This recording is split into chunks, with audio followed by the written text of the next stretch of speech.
morning. Thank you for joining. My name is Maggie Kulyk. I am the CEO and founder of Chicory Wealth. We are a financial life planning firm specializing in financial life planning, fee only, and socially responsible investing. And I am delighted today to have with me our special guest, Garrett Neiman, author of Rich White Men, subtitle. Tell me the subtitle because I'm forgetting, Garrett. What It Takes to Uproot the Old Boys Club and Transform America. Awesome. That's a bold goal and we like it. So we're going to have a conversation today with Garrett. I wanted to just start by recounting the story of you reaching out to me. We just determined, I was trying to remember, I thought it was about 6 months ago. It was January of this year. And I've told a couple of people this. I get this email from this guy and he says, I'm writing this book about rich white men, etc. And I'd really like, and he gave me a few of your credentials, which I'll ask you for here in a second in terms of your background. I'll let you do your own introduction. And the credentials look pretty impressive. And I thought, is this guy for real? Why is he contacting me? So I did what I often do when I have those sorts of questions. I reached out to my good friend and colleague, Liz McGahey, who is also on this call, who's our communications director. And I said, Liz, check this guy out, like Google around, like see what he's really up to. And she came back very shortly thereafter and she said, yeah, I think he's the real deal. I'm like, okay. So we arranged to have a call, you and I think in February or something, in which you shared some of what you're going to share today as to what you were up to and why you were doing it. And then you sent me your manuscript and I loved the book. I will say I read the manuscript before the book came out and found it extremely readable and really quite engaging, which you cannot always say about books that are trying to change the world, let's just say. And so we've been in conversation ever since, you and I, and thought it would be fun to get you on this webinar today to talk about things that I think certainly we care about at Chicory Wealth: equity, justice, racial justice, economic justice, environmental justice, etc. So let me just start by inviting you to tell us a little bit about who you are and why you decided to write this book.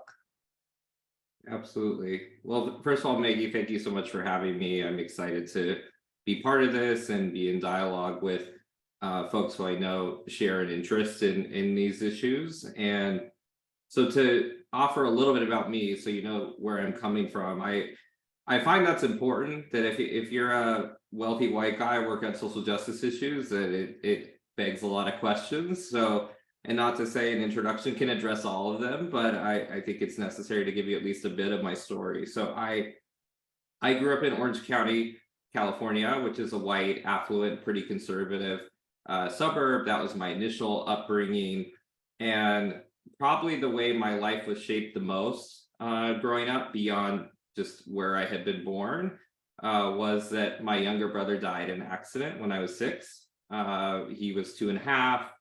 Freak accident at home, completely turned my family's whole life upside down, as you might imagine. And I think going through that, it's interesting because I ended up doing nonprofit work later, that I often meet, philanthropists in their 50s, 60s, 70s who have some sort of crisis or health issue or lose somebody or whatever it may be, and it reorients them toward purpose. And I think for me, I kind of had that experience when I was 6. And I think due to the traumatic nature of that experience, I basically lost the memories I had from before that. So it's kind of like my life begins there. And so, I had this orientation of, knowing that life could be short, wanting to live a meaningful life, that manifested as an interest in public service and social change and nonprofits. But at the same time, I didn't have any what people would now call a systemic analysis related to race, class, or gender or anything else. So I really got recruited into what some folks in the nonprofit world might call a charity mindset. Some people call that the nonprofit industrial complex.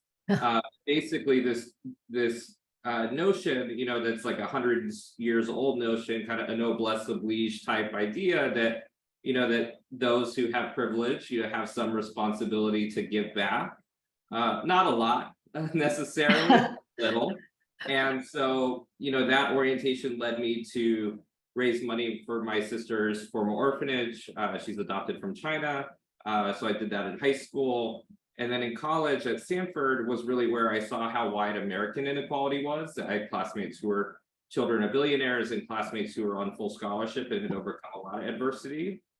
And so that experience led me to start a national nonprofit called College Spring, helping low-income students of color prepare for the SATs in college. And it was really by doing that work for 10 years, I started to see, first of all, how systemic and deep the barriers were that our students face, that programs like ours could make a difference, but really were no match for deep structural inequality. And also, that I had this strange experience of, I would basically split my time between high poverty communities of color and corner offices of very wealthy white folks. And, what I found in those corner offices was, a lot of times, a lot of bias, a lot of ignorance, more often ignorance than overt bias.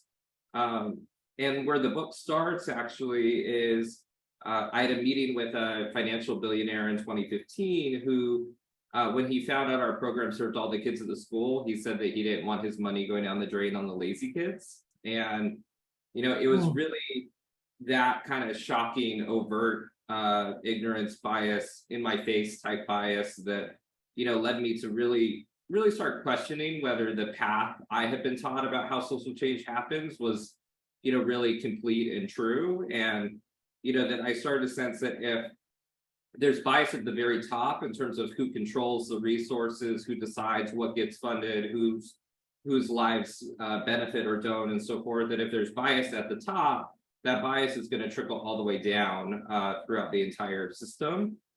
Even in philanthropy, which I had participated in because I was interested in a do-gooder path, more so than some of my peers. And so all of that really led me to take a big step back and try to reflect on, what are the root causes of inequality, how might they be addressed, and what is my role in that work, as a straight, able-bodied white man who grew up in a wealthy family and attended elite universities. I think growing up, I had been taught that, that leadership was controlling institutions, and I found that playing that role didn't enable me to have the impact I wanted to have. So I had a curiosity about, what other roles I could potentially play that might be more impactful. And both the book and my subsequent work since is really a manifestation of that exploration. Okay, so there's a lot there, including, I sort of knew this, but I just have to say, because we're having a conversation, I just tumbled to two things you and I have, of course, very closely in common: the loss of a brother that changed your life, and a connection to a Chinese orphan.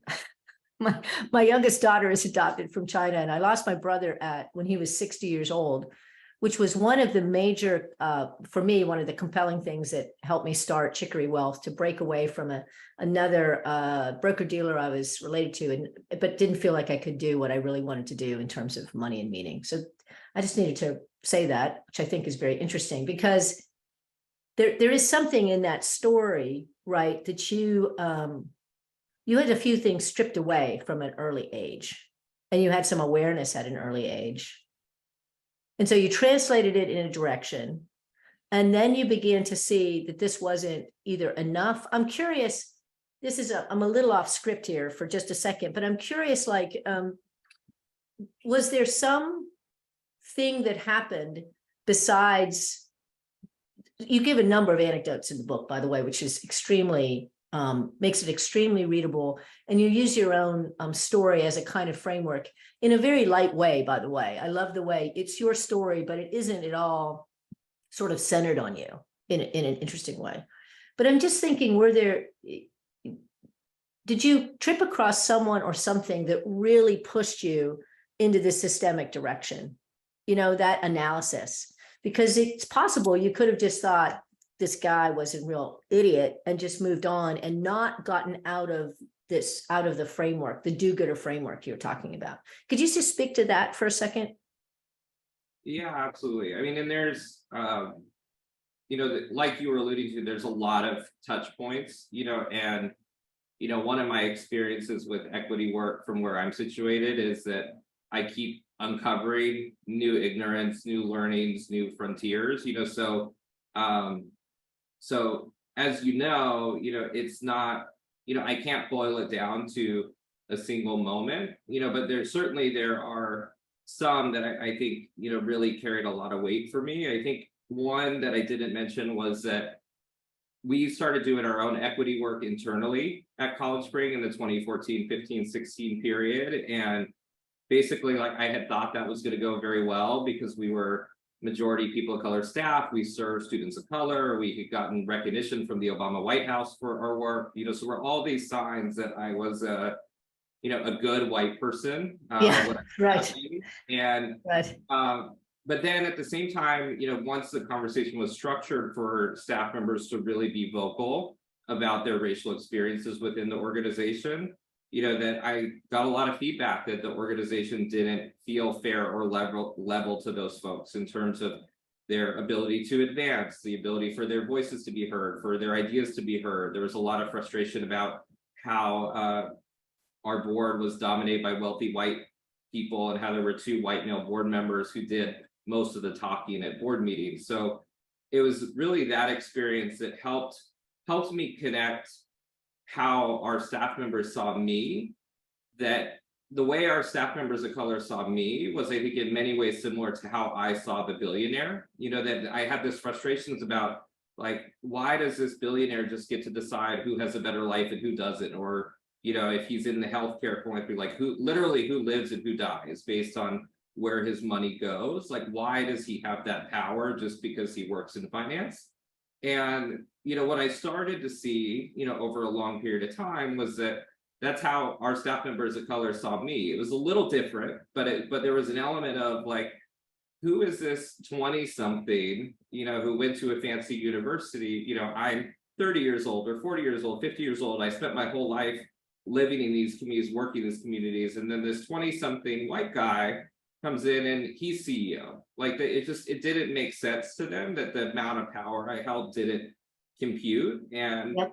and that lack of experience, both years of experience and experience within those communities caused me to make a lot of mistakes. And so, that's not to say that all of that work was bad. There's a lot of good that organization did. But I think there's something about the way the system was structured to enable somebody like me to have more power that I was able to wield effectively in ways that were very similar to the extreme power that the billionaire philanthropist wielded. So I think there was something about seeing myself in the story, that it wasn't somebody else. It was also me, I think, was very meaningful. And I think one thing that was interesting, just one more tidbit about, as I started to learn about the systemic realities, I think one of the things that I learned is that the ways that powerful white men talk about inequality in private, so the way liberal white men talk about inequality in private is actually a lot of times pretty similar to how conservative white men talk about it in public. That we have these right-wing talking points about, that this community of people is irresponsible, or that the woman asked for it when she was sexually assaulted, that these narratives that I think I had thought of mainly as right-wing narratives, I was starting to see some of these narratives come out among liberal white male philanthropists when there wasn't a camera in front of them. And I think that was one of the elements that helped me see, this is a lot more systemic than I thought it was, that it can also include the liberal and the charitable. It's not just that bad apple, who has a very extreme point of view. Yeah, we don't get to just project all of the badness onto a certain individual. But so it is interesting because so that's fascinating. Thank you for saying that. And for connecting the dots between how you were seeing the philanthropist billionaire and then how you were being seen, et cetera. And you do a really amazing job of that throughout the book. We'll get to some of the core themes here in a minute. I loved the way I don't want to spoil it, so I'll let you talk about those themes, but I was very intrigued and impressed by the way you made those connections in a very helpful way. But let's talk about the concept of rich white men. You and I talked about the title of the book straight away. It's like, oh, that's a pretty rich white men. That might stir the pot a little bit. So when you say rich, for starters, what exactly do you mean? Yeah, it's a really interesting question, and I think the main thing I learned by just being in personal relationships with a lot of wealthy folks is that the way that I think most wealthy people define rich is a little bit richer than whatever I More am. than what I've got, right. Yeah, it's extremely common as I've seen it. I can't tell you how many times millionaires say, "Oh, I'm not in the 1%," or people in the 1% say, "Oh, I'm not a billionaire." I've had billionaires tell me, "Oh, I'm not a Bill Gates or Warren Buffett. There's only so much impact I can have. I only have so much freedom, whatever." And then actually, if you go on the Gates Foundation website, Bill Gates talks about how the Gates Foundation doesn't have as much money as some countries, that the budget's actually quite small compared to certain countries out there. And so, that even at the very, very highest end, I think there's this tendency to say, like, yes, I have some resources, I have some power, but I don't have unlimited godlike power, and the reality is that I think wealth and power is really in the eye of the beholder. And I think one of the pivotal points for my journey was learning about the racial wealth gap, and in particular I happened to see this thing that showed wealth percentiles by race, so like white folks, black folks, Asian American folks, on a percentile basis. And the thing that ended up sticking out to me was that the top 1% of wealth for Black, Indigenous, and Latinx is about $1 million.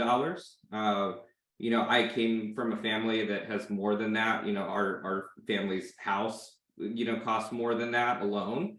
And so, I'm in this interesting place where, I grew up in a family that was not in the American 1%, but I was in a family that, if you look at my family through the eyes of the typical Black, Indigenous, Latinx person who has no wealth, maybe even negative wealth, the resources my family had, seem extremely rich. And it's also the case that, that I think it's one of the things I looked at for the book's research was, how much wealth is there in the world, and what would be my share of it, just if it were divided evenly. And I'm not saying that's the answer, but just I was curious what that number would be. And it comes out to about 50,000 per person, about 200,000 for a family of four. So for every millionaire, there's 4 families who have none. For every person who has 10 million, there's 50 families who have none. For every billionaire, there's thousands of families who have none. And so, that when the pie is that size, 200,000 for a family of 4, if you have high inequality, you're inevitably going to have a distribution where most people have 0 or close to 0. And I think there's a lot of dishonesty in our system about that there's this notion that there's plenty of resources there, and it's just a matter of working hard. The reality is, the pie is only so big, and it can only grow so fast. And, further economic growth also has its negatives in terms of harm to the environment and other things too. So, I really do feel like we need to figure out how to live much more sustainably, and having, millions and millions of dollars, certainly having billions of dollars, is not sustainable for humanity, at least in the next century. Mm-hmm, mm-hmm. So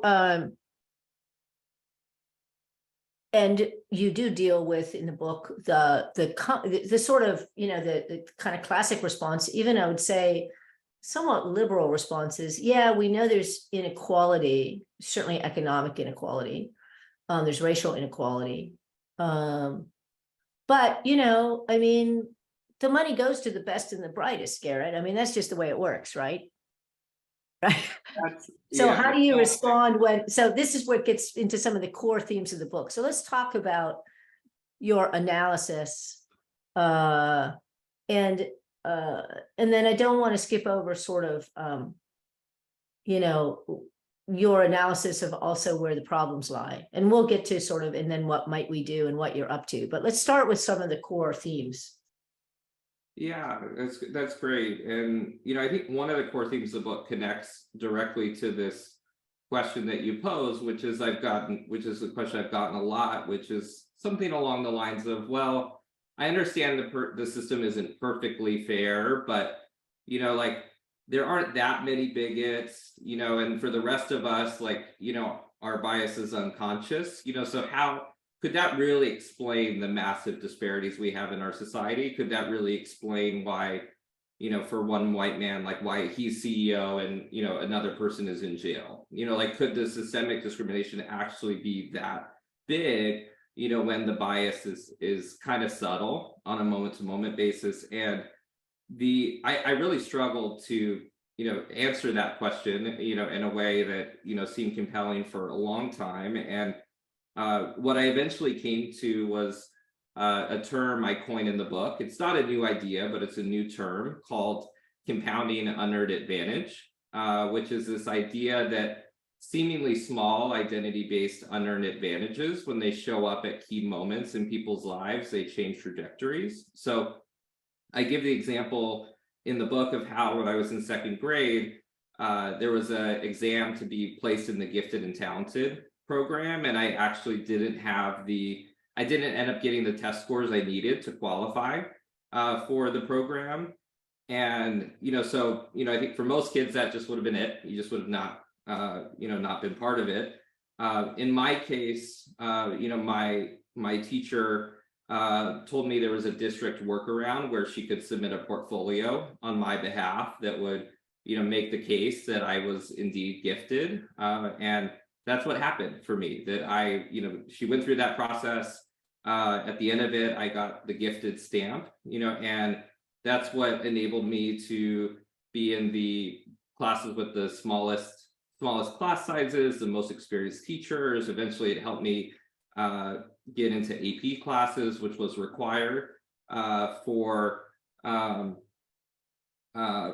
Stanford and everything else that came from that. And so it really was, this small thing, that shifted my trajectory. And, I think what's interesting about it is, like, at the time I had thought, oh, it was just, it's just good luck, or, maybe even like I deserved it. Like the test didn't reflect, what I had to offer. So it just fixed it, and there may be some truth to all of that. But also, I started learning things like the fact that, white teachers typically believe that white students are higher potential. I learned that parents often Google more often, is my son gifted than is my daughter gifted.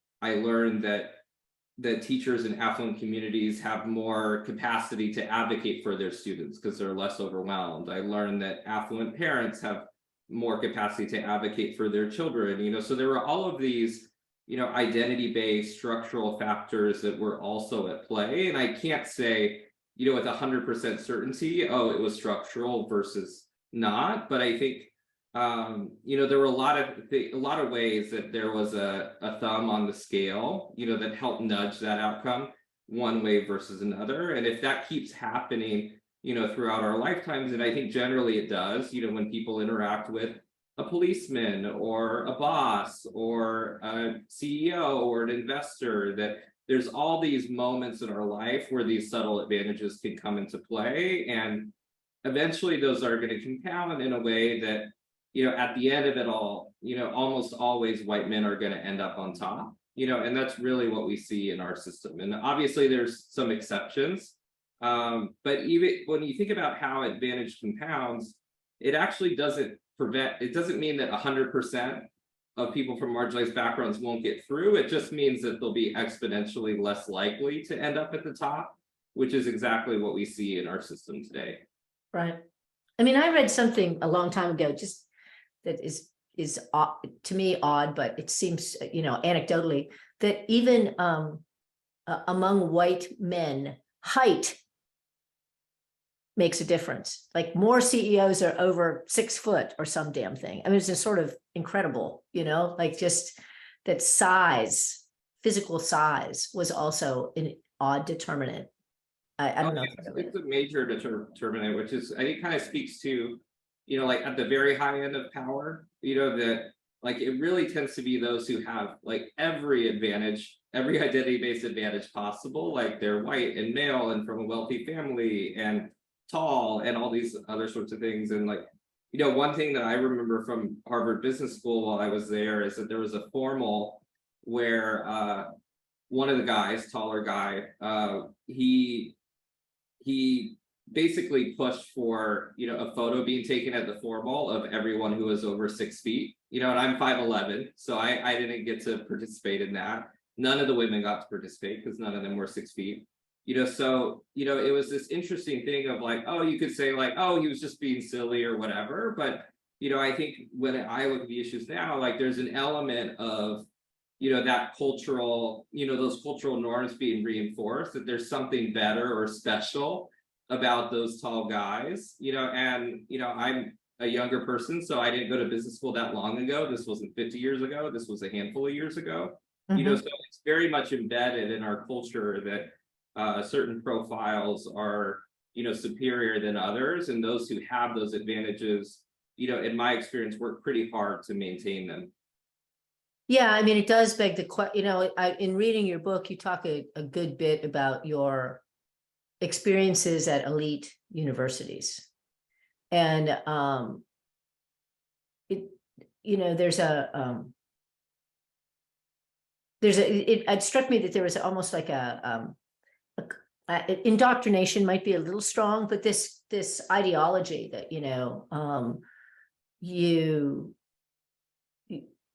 it's not just the education, it's the whole like connectivity. By the way, I just love compounding unearned advantage. I love that terminology because of the way it relates across a variety of identities and sectors, whereas my compounding unearned advantage versus someone who is exactly my age with exactly my education and maybe my exact gender status, but is in fact African-American, right? Huge gap just based on that one differential where you could line up all the other differentials, for example. But yeah. I was thinking about sort of the milieu in which you were traveling as a student in both undergraduate and graduate was very elite. And it seemed to promote the idea of a kind of meritocracy that your analysis, for whatever reason, you were in the soup and were able eventually to see the soup you were in. You were able to see the waters you were swimming in. It seems like probably after the fact. I'm assuming during that period, you were totally like into the like, yes, I really am one of the masters of the universe. Thanks very much. I mean, is that fair to say? Yeah, I mean, there was an element of that. I mean, I think there's an assimilation into that for sure that happens. But I think, I was at Stanford, for example, like I was very explicitly told, that, government was the way of the past, that if you wanted to make a difference, start a company. And, not just like, oh, you should work in tech or, whatever. It was, start a company, and, so that ethos and like the notion that, the most appropriate thing for a 22-year-old to be doing is to control an institution, was very much embedded in the culture, and, so that's not to, and it's not to say either that that's all bad, like there's something to be said for, that for innovating and building new products and new services and meeting needs and starting nonprofits that meet needs. So it's not, I don't want to frame it as like, oh, this is all evil and there's another way better. but there's a complexity that's not taught, which is that that the way the solutions that are offered in that setting are ones that perhaps enable some degree of incremental progress, but by and large maintain the status quo. That there's a sort of a kind of a sandbox that we're encouraged to play in, that it's like, work on these solutions, not these ones. And like, just as an example, like I have friends who started a company that it's like a laundry service, that helps like basically high income urban millennials, they don't have to turn on their in-unit washing machine. They can just like drop it off at the front desk of their apartment building, and like, on the one hand, like, sure, like that's meeting a need, and it's offering a service, but the amount of funding they were able to raise, the amount of attention they were able to raise, it came much more easily to them than, for me doing reparations work, for example. For example, yeah, right. So there is a bias baked in about, which ideas, which innovations are superior to others, and it took a long time to unpack that, for sure. So before we go to, I want to go to more about sort of what we do and whether or not rich white men are the problem, per se. There was a question, I didn't want to ignore the question in the chat. When you talked about sort of the size of the economic pie globally, and if you did the math on that, it's 200,000 a family. The question that got raised is, is the pie really only so big? Would not those left out not help increase the pie for everyone if they were free to contribute their talents? One person responded that the issue with the expanding pie is that it's typically related to increased consumption, which is not sustainable. And if we paid a living wage for care work and actually valued it as a society, we could broaden the pie. So a key part of the discussion is what work we value and what we don't. Do you want to weigh in on that as well? I can speak to that. And I mean, I think the way I describe how the economy works in the book is that it's very similar to like rich white men having a monopoly. Like we talk about a business being a monopoly. There's a scholar at USC, Jerry Rothmeyer, who talks about racial cartels, which is ways that kind of white people collude, either explicitly or kind of unintentionally in ways that benefit them at people of color's expense. And rich white men are kind of the ultimate cartel, if you will. That and there's study after study now that shows things like if women had equal leadership positions, it would generate trillions of dollars. Like if we close the racial wealth gap, it would generate trillions of dollars. So there's all these studies now that show that the pie could be quite a bit bigger than it is. And the fundamental reason why that's possible is because of monopolizing. So the way monopolies work is they benefit the monopolizer, but they, at the expense of the wider society. So, that's kind of how I think about how rich white men function in the economy. So yes, I think the economy would be bigger if it were more equitable, but also, as was alluded to, there are other risks and complications to sort of growth at all costs, and I think we are starting to see the limits of that. So I think there's a both and here, which is like, yes, we can get some growth through equity, and like we also, in my view, have to look at how do we live and work on this planet sustainably, regardless of what the equity looks like across groups. So when we talked back in January, you did talk to me a little bit about the point of writing the book was to contribute. I'm going to paraphrase, please feel free to correct me, contribute to this larger ecosystem of this conversation of the systemic connections that relate to justice across a range of issues and sustainability. I mean, I don't need to, those of you watching this now know, and who are live know that the planet is burning. We've known the planet was burning, but I mean, it's just really in our faces. There's that environmental justice and sustainability. Yeah, what are you hoping to accomplish by writing this book? I mean, what kind of conversation are you trying to have? Who are you trying to have it with? Because you were clear that, you're like very modest. I'm not trying to change the world here. Obviously, I'm just trying to contribute to this larger conversation. But tell us a little bit more about what you hope comes out of this. And, because I know it's not just book sales. You can talk a little bit about the financial model, even on the book sales, which does not, just completely benefit you. So I'd love to hear more about that as well.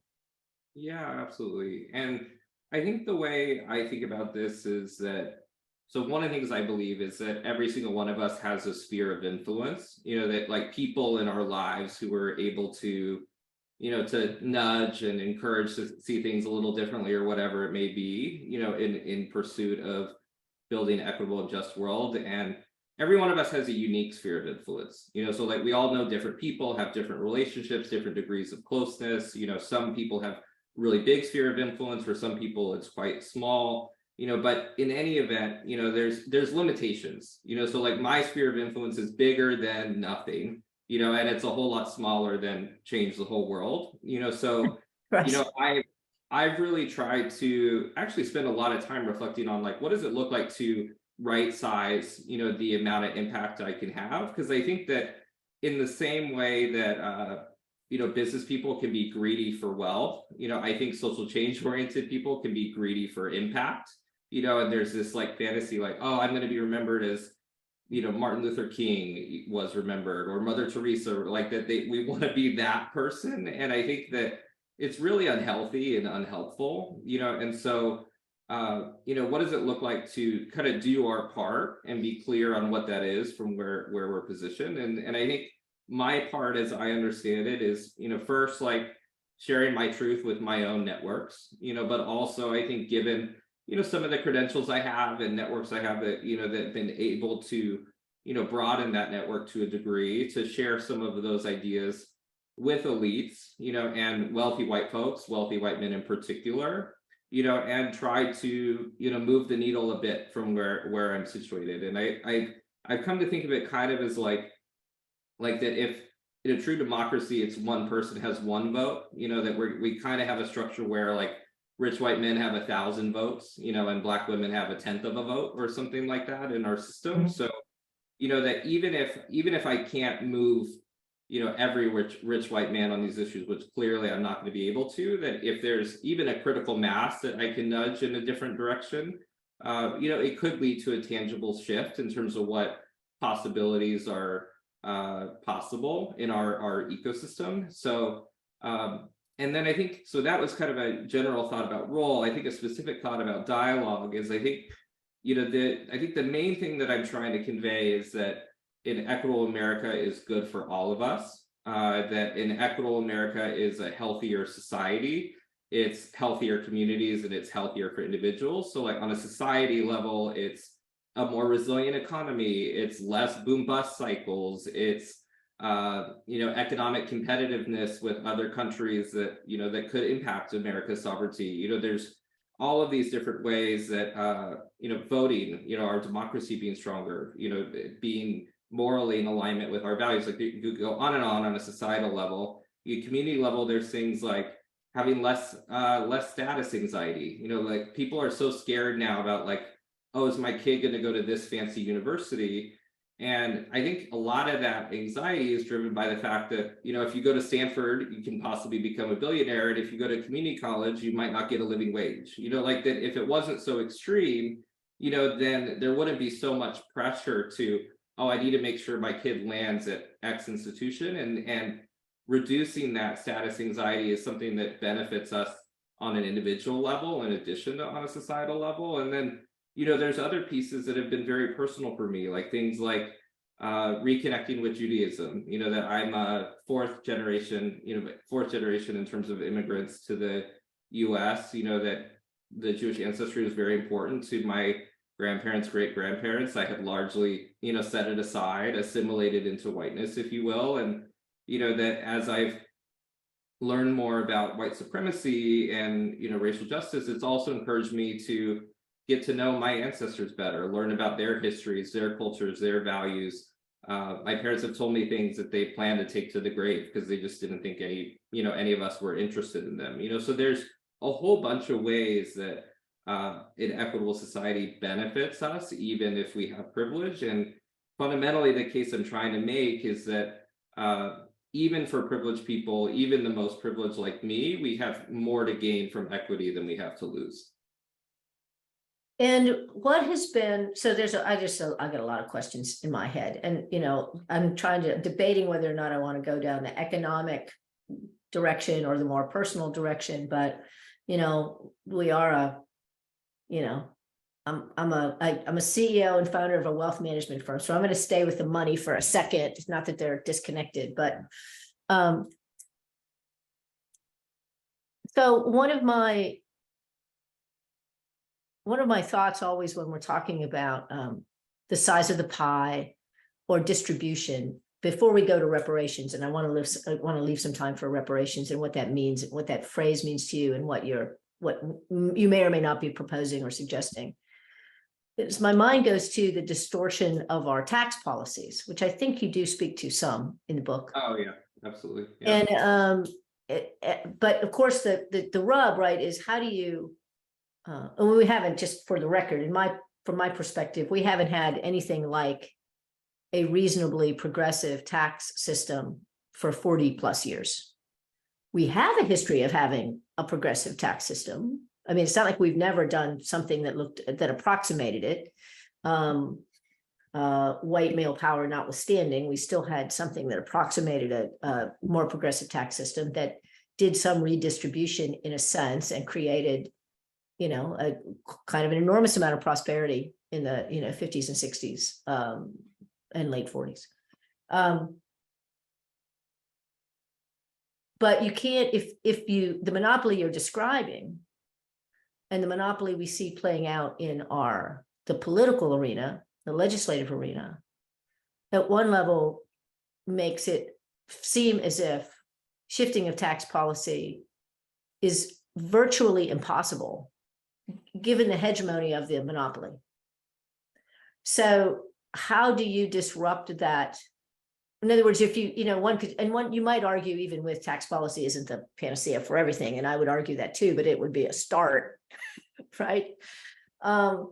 So I guess, I'm thinking you're coming at trying to dislodge this monopoly from the inside. I mean, I do think that's your position, your socioeconomic, your identity position makes this an interesting conversation because you are writing in a sense from the inside out. There may be other people who've done it. I don't know them. None of those guys called me up or emailed me. So you're unique in that regard. But I'm just curious about, your thoughts on disrupting that hegemony. And I hear what you're saying about your part in it. But then I guess I want to go one step farther. We've got tax policy, and you dropped the word reparations. And I want to hear, before we run out of time, what that means to you and some of the things you're suggesting. People of like mind with you, particularly white people of privilege like myself, of like mind with you, might be doing or thinking about. Yeah, absolutely. There's a lot there. I think I can maybe connect a few dots. So I think, when I think about policy that would make a difference, like I do think of things that are significantly redistributive, as high leverage in that regard. And government is a blunt instrument, like that it's, like if you're gonna move a lot of money, there's gonna be unintended consequences. It's not gonna work perfectly. Investors know this too. Like if you invest $1 billion in a construction project, there might be some mistakes or things that get off schedule, or none of these things work perfectly, not even in the private sector. Exactly. So but I do think it takes like a pretty blunt, significant lever to move the needle here. And I think the reason that's the case is it's really just baked into how capitalism works. Like that's not, I'm not trying to make a claim, that it's evil or, good, like just like, endemic in the system is this sense that if you have a lot of capital, you're going to keep accumulating more. Yeah, right. Exactly. Regardless of whether you work hard or at all. That's just how capitalism works. So So if you don't have a redistributive mechanism, you're just going to have wider and wider inequality. Right. Uh, and and in particular, not only are you not going to have redistribution down, you're actually going to have redistribution up, which Right. is what you've seen the last few decades. Is, you know, the richest 1% I think got 30 trillion, 20, 30 trillion richer, you know, and the, you know, the bottom half didn't get any wealthier during that period. So, you know, so like at a minimum, we have to look at, okay, if we're redistributing upward, you know, like how do we move that the other way? And it takes big policy to do that, you know. And so I advocate for progressive tax policy, you know, that that some would say is radical, but as you alluded to, you know, is there's historical precedent in the 30s, 40s, 50s for those kinds of policy, but also this notion that addressing economic inequality doesn't necessarily address racial inequality, you Right. know. And so, you know, I'm a believer in reparations in part because the racial wealth gap is so big. You know, I just don't see a way of Black people having an equal opportunity in a capitalist system if we don't transfer a lot of resources. And, you know, those could be transferred to individuals or communities or, you know, intermediaries. There's lots of different ways that you could do it. But I think that there has to be some sort of significant transfer if you want to take on the $11 trillion wealth gap, in my view. I've never heard a proposal, you know, that says, oh, this is how we close the wealth gap, that doesn't involve some significant investment in Black people and communities, you know. So so that's kind of one thought about the policy. But then the other piece about political feasibility, the main way I've started thinking about this is that if, you know, if working folks, you know, don't necessarily have the power to change the system on their own because they're working two jobs, like they barely have time to vote, let alone you know, be an activist, you know. And, you know, if the ultra wealthy are too bought in, you know, to the system, you know, too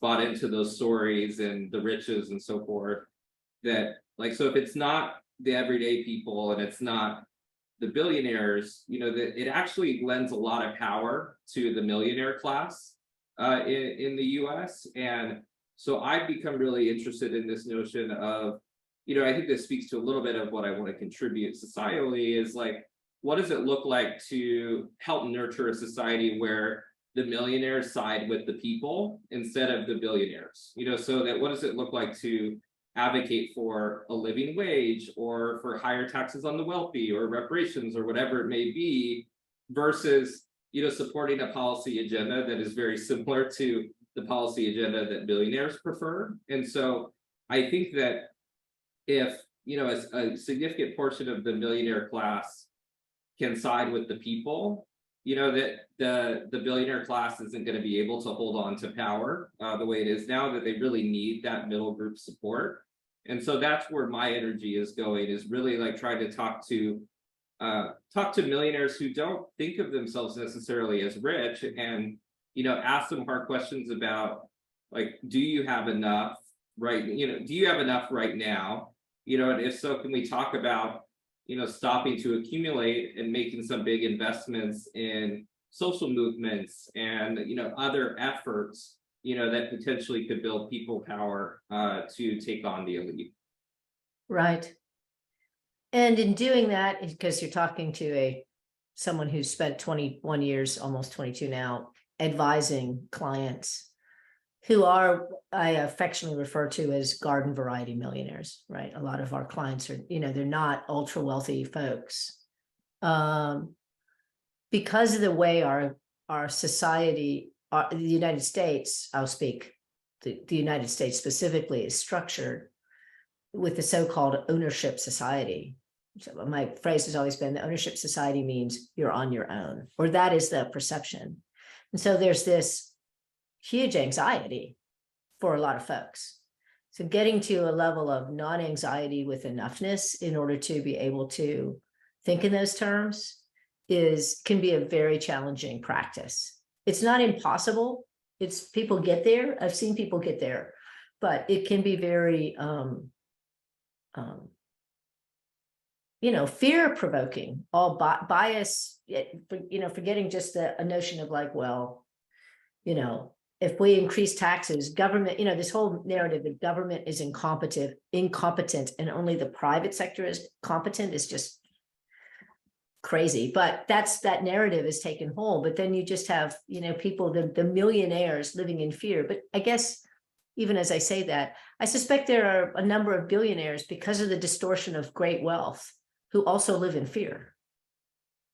Yeah, I mean, it's interesting. I don't know if the fear among the billionaires is the same as the millionaire fear. One would hope it isn't. I think at a certain point it becomes more about like status or a scoreboard. So there's fears about falling down on the scoreboard or falling off the scoreboard. Yeah. I think for folks who have single digit millions, I think you can't generalize about anybody, but right. More commonly seen is that there are real fears about, like, what if I have some rare disease or my spouse does, and like wanting to have the resources for it. And I think one of the things that's really important to me to emphasize is that those fears are valid, and they're particularly valid in a society that's so unequal, because Exactly. like if you're looking at kind of the ladder in a high inequality society, and the rungs are really wide, so you're going to fall a lot if you go down a rung. But also, if you happen to fall all the way down, that I've started saying that America has a fiery pit instead of a safety net. Exactly. So if that's what's at the bottom, it makes sense that you'd want to cling to your place on the ladder. So those fears are valid, and at the same time, there's also some complexity in that if we don't invest in an equitable, sustainable society, like everybody's going to end up in the fiery pit, including our descendants. So there's a give and take around, risk management, so to speak, about, protecting ourselves from, the horrors of the world as it is. But also, I think there's steps we can take to build a less scary and violent society. So like that's one trade-off that I pay attention to. And then the other thing I sometimes nudge folks on is like to get creative about addressing those fears. Like, what does it look like to like if you're a millionaire, your buddy's a millionaire, what does it look like to say, hey, like if my wife gets sick, really, really sick, and I don't have enough, would you kick in $500,000? I do the same for you. Like, there's ways that we can pool risk so that we're not, doing all of this courting just for, like that 1 in a million possibility. Like the amount of suffering, that folks are enduring, so that we can manage that 1 in a million risk is really high. So right. Like, what are the things we can do to reduce that risk, or maybe even take it off the table, so that we can feel secure with where we're at, even if we don't have unlimited resources, which nobody does. Yeah, which requires community connection, the ability to speak openly about money, a level of probably emotional, dare I say, even spiritual maturity. I mean, there's a lot that goes on with that, all of which is what you're pointing towards. We have a few minutes left. I want to make sure if anybody has any questions to put in the chat, do it now, because we're running at time. Besides read the book, which I would strongly advocate you do, whether you are a rich white man or not, read the book and give it to your favorite rich white man who you think might want to have a conversation. One of the things you offered early on with me was that if I tripped across any person, but particularly any white man of some means who wanted to be talking about these things internal to a community that was resonant, that you were willing to talk to anybody. I've already sent you 1 or 2 people that you have talked to. Does that offer still stand? And are you trying to build a men's movement that isn't about drumming around a fire? Just curious. Yeah, it's the offer still stands. Like, happy to talk to anybody, wealthy white male or not, who's interested in these issues and wants to collaborate or have me as a sounding board or whatever it may be. I think in terms of my particular piece, that I am seeing an opportunity to to support and collaborate with other white men who are committed to equity or curious about adjusting their lifestyle in support of equity. And that movement is growing, so there's groups like Patriotic Millionaires, as wealthy folks who are advocating for higher taxes on the wealthy. not only white men, but a critical mass of white men. Solidaire Network is a progressive donor network that has, I think, about 60 white male members. White Men for Racial Justice has a few hundred members. There's Breaking the Mold, which is a equity training program for white men. So there's new things popping up, and I think Cool. ways to get more support. And it's this kind of tremendous irony that when it comes to equity work, rich white men, I think, are actually very undersupported. That we really struggle to figure out, what am I supposed to do? What do I keep versus what do I unlearn? What do I need to learn instead? Like, these are really complicated questions. And so, I believe deeply in accompanying folks in that, and not from a place of, oh, I have all the answers, so I'm just going to spill that to you. But let's try to figure that out together, because if you had all the answers or I had all the answers, these problems would have been solved by now. So clearly something's missing collectively. And so, my charge really is just to participate, in that with anybody who's interested. Yeah, I mean, it's in the spirit of folks doing their own work, white women of wealth doing their own work and not depending on African-American women to teach us, white men of wealth not expecting women in their lives to teach them, all of that, I think. So we got a couple of comments. So David Tenerelli, thank you. Yeah, basically, do you think these folks that you're dealing with, the ultra wealthy men you cite in the book, is there an awareness of their proliferation of that ideology, or are they just a blind spot? And I love that Upton Sinclair quote, is it true? It is difficult to get a man to understand something when his salary depends on his not understanding it. I mean, what's your sense of some of these folks who are dealing with it? Blind spot, or a kind of intentional, like, no, I really actually need to hold on to this. Yeah, I don't know. I mean, there's Yeah, hard to know, right? It's an internal thing, but go ahead. I think, yeah, I mean, my experience is it's much more ignorance than malicious. That people kind of go from bubble to bubble, like they live in the gated community and then the gated college and, then the gated company, Yeah. all the way through, so it's certainly ignorance more than malicious. I think there's certain folks, who have a strategy around, paid as little taxes as possible and so forth. But I think for the most part, it's more ignorance than malicious. And a lot of that is really like exposure across differences, exposure to people who have different experiences, different lives. Yeah.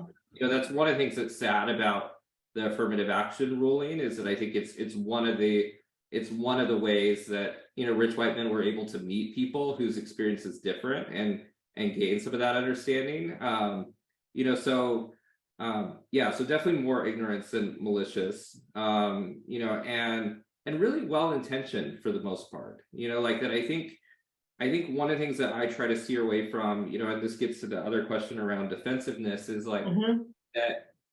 I think there's a tendency to think, or maybe even to say to, a rich white man, like, oh, you're part of the problem, and my experience is that pretty much everybody, is part of the problem and part of the solution to some degree, that like there's ways that I think, all of us, privileged or not, like sometimes we do something that's not nice, or, we're ignorant about something or whatever else, and that proportion may be different for certain folks, and the power differential may be different. But I do think there's something to be said for, what does it look like to, instead of shaming folks, instead of shaming rich white men, what does it look like to, encourage them to connect with their values and how they can live in those positive values better, or the things that they're doing are good, how do we get them to do more of that and less of the things that are, problematic, that.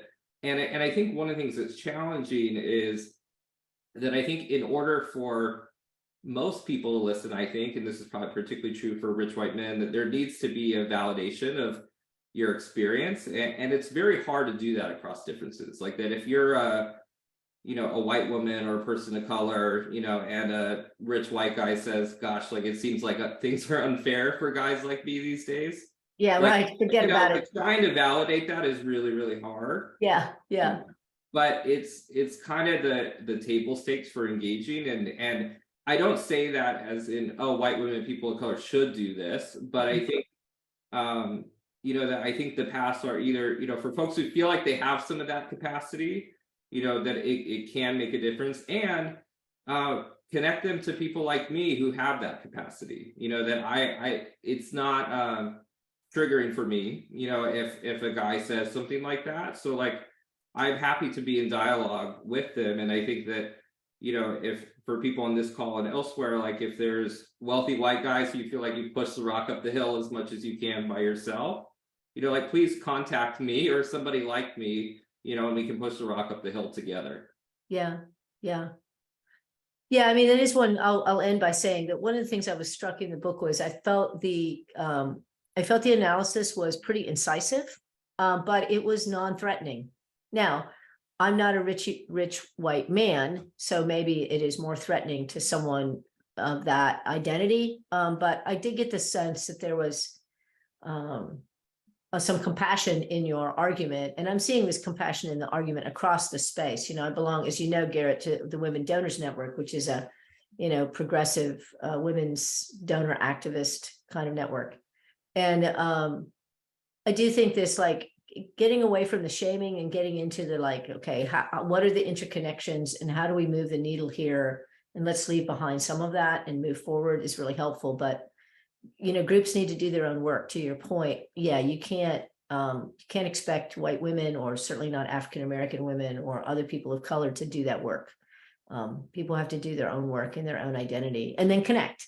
We don't want to remain siloed. We want to connect, but connect when we're safe for company, as I like to think of it, right? Right. Anyhow, we have to stop. This has been really great. I really appreciate you being on. I do hope those of you watching will consider getting the book. It's on Amazon, probably available also through your local independent bookseller. Just have to ask for it. It's worth a read. It's worth passing on. And I hope to continue our conversation and our collaboration, Garrett. It's really great. Thank you. And thank you all for joining today. Have a good rest of your day. Take care.